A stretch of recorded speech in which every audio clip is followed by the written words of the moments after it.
ناظرین، حضرت صلی اللہ علیہ وسلم نے فرمایا، جس دن اللہ تعالیٰ کے سائے کے سوا کوئی سایہ نہیں ہوگا، اس دن اللہ تعالیٰ 7 آدمیوں کو اپنے سایہ رحمت میں جگہ دے گا۔ اول امام عادل، دوسرے وہ نوجوان جس نے اللہ تعالیٰ کی عبادت کرتے ہوئے جوانی بسر کی، تیسرے وہ آدمی جس کا دل مسجدوں کے ساتھ لگا ہوا ہے، چوتھے وہ 2 آدمی جو اللہ تعالیٰ کی خاطر ایک دوسرے سے محبت کرتے ہیں، اسی پر وہ متحد ہوئے اور اسی کی خاطر وہ ایک دوسرے سے الگ ہوئے، پانچویں وہ پاک باز مرد جس کو خوبصورت اور با اقتدار عورت نے بدی کے لیے بلایا لیکن اس نے کہا میں اللہ تعالیٰ سے ڈرتا ہوں،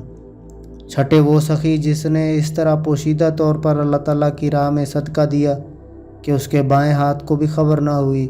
کہ اس کے دائیں ہاتھ نے کیا خرچ کیا، ساتویں وہ مخلص جس نے خلوت میں اللہ تعالیٰ کو یاد کیا اور اس کی محبت اور خشیت سے اس کی آنکھوں سے آنسو جاری ہو گئے۔